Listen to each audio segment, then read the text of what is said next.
Shalom saudara, kita berjumpa kembali dalam renungan harian GPK Sepakal Pinang bersama saya Guru Injil Filemon. Kita kembali membahas dari Injil Matius, dan setelah berminggu-minggu kita berkutat di Matius pasal 5. Hari ini kita akan masuk ke dalam Matius pasal 6. Dan renungan hari ini saya beri judul Mereka telah mendapatkan upah yang sia-sia. Mari kita berdoa untuk memulai renungan kita pada hari ini. Terima kasih Tuhan karena kami telah menyelesaikan Matius pasal 5. Kami akan memasuki pasal yang baru dalam perenungan firman Tuhan. Berkati kami Tuhan untuk boleh melihat bagaimana Engkau menyampaikan pesan-Mu kepada seluruh umat Tuhan melalui Injil Matius di pasal 6 ini. Pakailah hamba-Mu sekali lagi untuk boleh menjelaskan kebenaran firman Tuhan, dan kami sekali lagi bisa melihat keindahan dari rancangan Tuhan dalam hidup kami. Pakailah hamba-Mu, dalam nama Tuhan Yesus kami berdoa dan berserah. Amin. Nah saudara, salah satu cobaan atau kita bisa menyebut kebiasaan penyakit cobaan ya bagi orang-orang yang religius, orang-orang yang beragama adalah ingin menunjukkan dirinya bahwa dia termasuk orang yang rohani, orang yang saleh kepada orang-orang di sekitarnya. Mungkin itu dalam rangka untuk meningkatkan harga dirinya. Tetapi Tuhan sebetulnya melihat kedalaman hati kita. Kita tidak bisa menipu Allah. Kita mungkin bisa menipu manusia sesama kita, tetapi Allah tidak bisa. Inilah yang ingin disampaikan oleh Juru Selamat kita Tuhan Yesus ketika dia melanjutkan pengajarannya. Saya akan bacakan dari Matius pasal 6 ayat 1 hingga ayat yang keempat. Ingatlah, jangan kamu melakukan kewajiban agamamu di hadapan orang supaya dilihat mereka. Karena jika demikian kamu tidak beroleh upah dari Bapamu yang di surga. Jadi apabila engkau memberi sedekah, janganlah engkau mencanangkan hal itu seperti yang dilakukan orang munafik di rumah-rumah ibadat dan di lorong-lorong, supaya mereka dipuji orang. Aku berkata kepadamu, sesungguhnya mereka sudah mendapat upahnya. Tetapi jika engkau memberi sedekah, janganlah diketahui tangan kirimu apa yang diperbuat tangan kananmu. Hendaklah sedekahmu itu diberikan dengan tersembunyi. Maka Bapamu yang melihat yang tersembunyi akan membalasnya kepadamu. Amin. Demikian pembacaan firman Tuhan. Nah saudara, ayat ini begitu kaya untuk digali. Dan saya pikir saya tidak akan membahas ini tuntas dalam pertemuan hari ini saja. Tapi baiklah kita melihat saudara.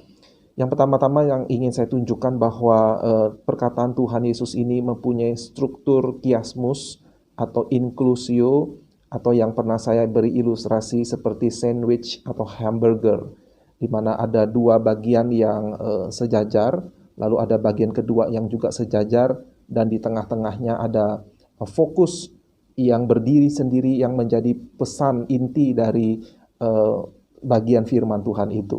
Nah, saya mengajak kita untuk melihat adanya inklusio atau kiasmus di dalam pasal perikop kita hari ini.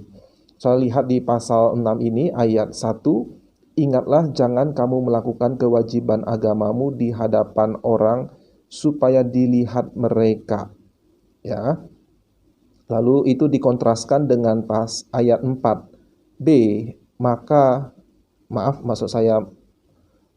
ayat 4, hendaklah sedekahmu itu diberikan dengan tersembunyi, maka Bapamu yang melihat yang tersembunyi akan membalasnya kepadamu. Yaitu kontras dengan ayat 1, melakukan kewajiban agama dilihat orang, supaya dilihat orang. Kamu tidak beroleh upah dari Bapamu. Sebaliknya, kalau memberikan sedekah diberikan secara tersembunyi, maka Bapamu yang melihat yang tersembunyi akan membalasnya kepadamu. Jadi kita bisa memberikan kode ini A, dan di bawah ini adalah A aksen. Lalu bagian B-nya ada di dalam ayat 2, saya bacakan. Jadi apabila engkau memberi sedekah, janganlah engkau mencanangkan hal itu seperti yang dilakukan orang munafik di rumah-rumah ibadat dan di lorong-lorong, supaya mereka dipuji orang. Ini dikontraskan dengan ayat 3, tetapi jika engkau memberi sedekah, janganlah diketahui tangan kirimu apa yang diperbuat tangan kananmu. Ya, jadi dikatakan memberi sedekah, jangan mencanangkan seperti yang dilakukan orang munafik di rumah ibadat, di lorong, supaya mereka dipuji orang. Tetapi jika memberi sedekah, janganlah diketahui tangan kiri apa yang diperbuat tangan kananmu. Perkataan Tuhan Yesus yang kedua itu, memberi dengan tangan kanan, tangan kiri tidak tahu. Itu sebagai kontras dari ayat 2 yang ingin diketahui oleh orang, ya, di rumah ibadat dan di lorong. Ini Tuhan Yesus mengatakan, apa yang diperbuat tangan kananmu, tangan kirimu aja nggak boleh tahu. Ini adalah sebuah tentu saja sebuah metafora untuk menunjukkan betapa kita tidak mau pamer, tidak mau diketahui orang, bahkan diketahui tangan kiri saja tidak. Nah, itu adalah bagian B. Maka yang ada di tengah-tengah, yang berdiri sendiri adalah, aku berkata kepadamu, sesungguhnya mereka sudah mendapat upahnya. Nah, ini menarik saudara, karena kata Tuhan Yesus dengan formula, aku berkata kepadamu, saya sudah memeriksa di Injil Matius ini saja ada sekitar 60 kali Yesus memakai pengajaran, aku berkata kepadamu. Di perenungan-perenungan sebelumnya kita ada melihat ya Yesus mengatakan, tetapi aku berkata kepadamu beberapa kali di pasal 5. Tapi di seluruh Injil Matius ini ada 60 kali Yesus memakai formula itu. Ini menunjukkan Yesus berkata-kata sebagai Allah, sebagai Rabi, sebagai Allah yang berotoritas, firman Tuhan yang menjelma menjadi manusia. Dia berkata kepada kita, sesungguhnya mereka sudah mendapat upahnya. Dan ini adalah sebuah perkataan yang tragis, saudara. Sebab orang-orang yang saleh, orang-orang yang religius, yang secara umum dipandang sebagai orang yang dekat dengan Tuhan, orang yang begitu dicintai oleh Tuhan, justru mereka, kesalehan mereka, kewajiban agama mereka, sedekah mereka tidak mendapatkan upah apa-apa lagi dari Allah.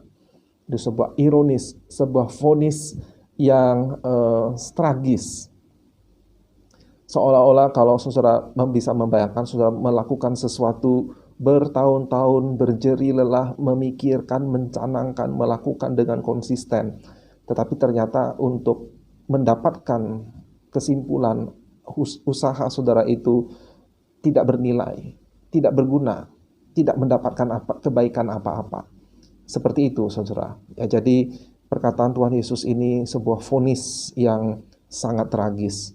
Nah, tetapi inilah bagian pertama dari bagian ini, kita bisa melihat mereka telah mendapatkan upah yang sia-sia, hanya pujian dari orang. Itu pun kalau orang benar-benar memuji. Dan kita tahu bahwa sulit sekali untuk mendapatkan pujian yang tulus dari orang-orang di sekitar kita.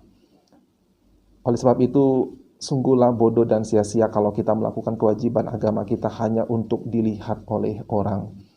Saya teringat dengan sebuah lagu yang diciptakan oleh seorang anak Tuhan bernama Sarah Groves. Dia orang Amerika. Dia menuliskan sebuah lagu yang liriknya, salah satu liriknya itu menjadi pengingat bagi saya mengenai kebenaran yang barusan kita renungkan hari ini. Dia berkata dalam lagunya itu, mengapakah aku berdoa? Apakah supaya aku bisa memberitahu orang bahwa aku sudah berdoa? Mengapakah aku membaca kitab suci? Apakah supaya aku bisa memberitahu orang lain bahwa aku sudah membaca kitab suci? Mengapakah saya menyanyi? Tuhan, selidikilah hatiku, ketahuilah kedalaman hatiku. Dia mengutip dari Mazmur, ya. Dan dia dari lagunya itu dia ingin mengingatkan dirinya sekaligus pendengarnya agar kita jangan melakukan kewajiban agama kita untuk dilihat oleh orang. Baiklah, hubungan itu adalah hubungan yang intim dengan Tuhan, ya, seperti seorang istri dengan suaminya, bukan untuk dipamer-pamerkan, tetapi karena kasih yang eksklusif itu, biarlah Tuhan yang tahu apa yang menjadi motivasi kita. Dan biarlah satu-satunya motivasi kita melakukan semuanya itu karena kasih kita kepada Tuhan. Dan kalau kita memberi sedekah, itu betul-betul karena kita mengasihi orang yang hendak kita tolong itu. Kiranya Tuhan menolong kita. Kita akan lanjutkan di episode berikutnya minggu depan kalau Tuhan berkenan. Sampai jumpa, Tuhan Yesus memberkati.